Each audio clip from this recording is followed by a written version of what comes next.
I was 17 when my father looked me straight in the eyes and told me I was dead to him. Not metaphorically, not in anger that faded the next day. He said it calmly, like he had already buried me in his mind, and in that moment I felt something inside me shut down forever. Before that day, my life was simple in a way I didn't appreciate enough. We lived in a modest house on the edge of town, the kind where everyone knew each other's business, even if they pretended not to. My dad was respected, almost admired. He owned a small construction company, nothing flashy but steady enough to put food on the table and send me to a decent school. My mom had passed away when I was 9, and after that it was just the two of us. People used to say we were close, that it was me and my dad against the world, and for a long time I believed that was true. But after my mom died, something in him hardened. He stopped laughing the way he used to. He became stricter, colder, obsessed with control. He wanted me to be a certain kind of daughter.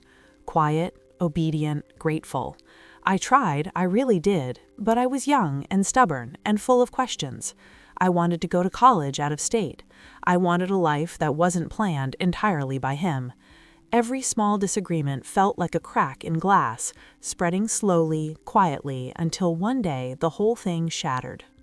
The breaking point came the night I told him I had applied for a scholarship without asking his permission. I remember standing in the kitchen, the smell of burnt coffee in the air, my hands shaking as I tried to explain that it was a full scholarship, that he wouldn't have to pay anything, that I just wanted a chance. He didn't yell at first, he just stared at me, his jaw tight, his eyes dark. Then he said I was ungrateful, that I thought I was better than him, that I was ashamed of where I came from.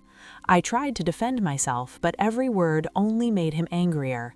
Finally, he slammed his hand on the table and said the words that still echo in my head.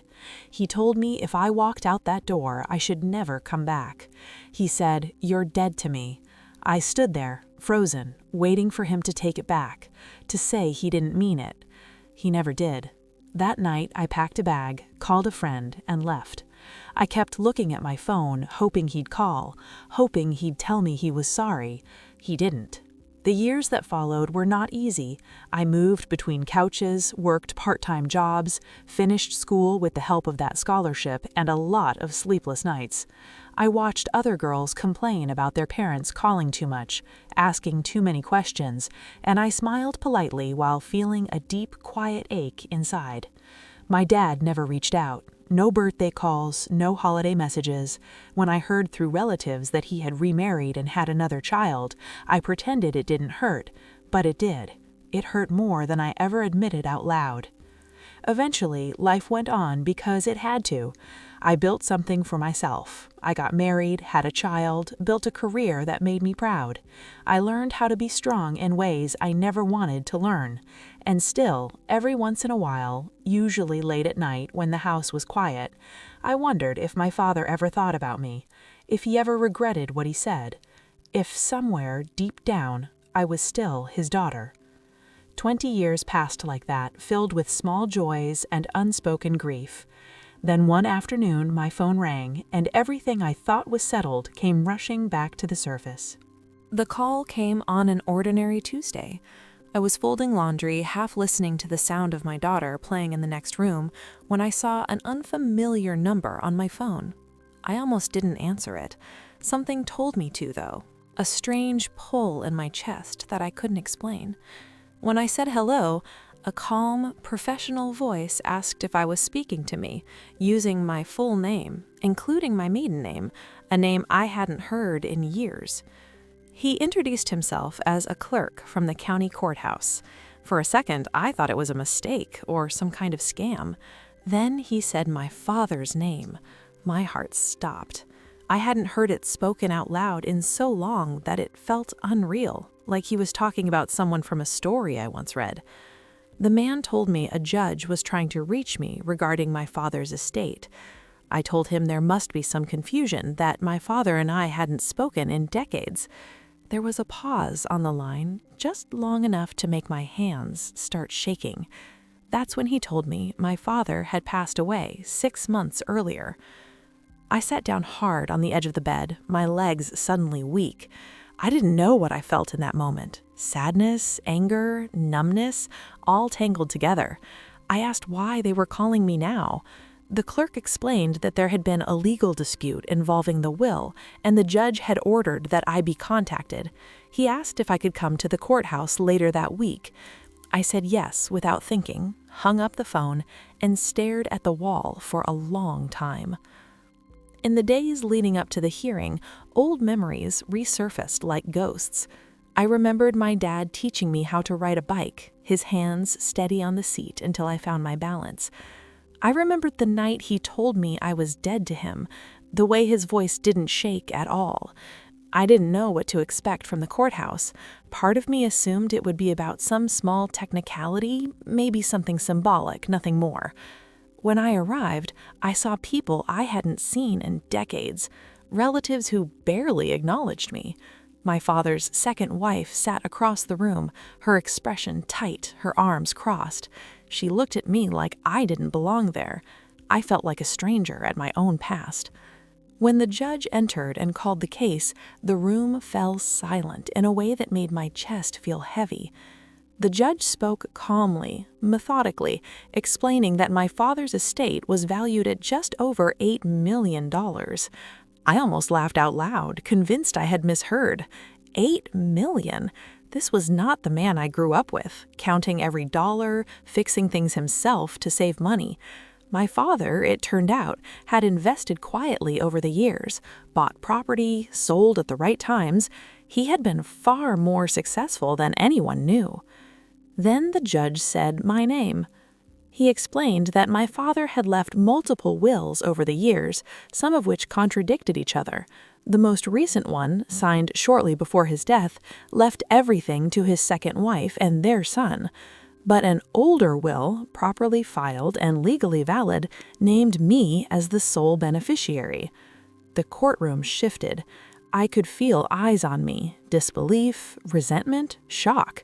My father's wife stood up, furious, saying it made no sense, that he hadn't spoken to me in 20 years. The judge listened, then said something I will never forget. He said my father had never removed my name from that earlier will, not once. Despite everything he said to me, despite cutting me out of his life, he had left that document untouched. Legally, it mattered more than words spoken in anger. I felt tears burn in my eyes, not from happiness, but from the weight of it all. The judge ruled that I was entitled to the estate, $8 million. The room erupted in whispers, my father's wife breaking down, accusing me of manipulation, of betrayal. I didn't say a word. I just sat there, overwhelmed, wondering how a man could tell his daughter she was dead to him and still, in the end, leave her everything. The days after the ruling felt unreal, like I was living someone else's life. Lawyers called. Papers were signed. Accounts were transferred. The number sat in my bank account more money than I had ever imagined having, and instead of feeling triumphant, I felt quiet, heavy. People expected me to celebrate, to feel like I had won, but it didn't feel like that at all. I visited my father's grave alone one morning, just after sunrise. The cemetery was empty, the air cool and still. I stood there for a long time, not knowing what to say. Part of me was angry, part of me was sad. Part of me wanted answers I would never get. I told him about my life, about his granddaughter, about the woman I had become without him. I told him how much it hurt to be told I was dead. I don't know if that mattered, but it mattered to me. The legal fallout was messy. My father's wife contested the ruling, dragged it out for months, but the decision stood. The will was clear, the law was clear. In the end, the money was mine. I made choices carefully, deliberately. I set up college funds for my children. I donated to scholarships for kids who, like me, had left home with nothing but a bag and a stubborn will to survive. I bought a house that felt safe, warm, full of light, the kind of place I once wished I could go back to. What surprised me most was the peace that followed, not because of the money, but because something unresolved had finally been acknowledged. My father never apologized. He never took back his words. but in his own complicated, silent way, he left behind proof that I had mattered to him, even when he pretended I didn't exist. That didn't erase the pain, but it softened it. I don't tell this story because of the inheritance. I tell it because words spoken in anger can echo for decades, and silence can hide truths we never see coming. My father said I was dead to him, and for 20 years I lived like that was true. But when it mattered most, when it was written down and sealed in ink, I was still his daughter. And in the end, that truth changed how I saw my past, my pain, and myself.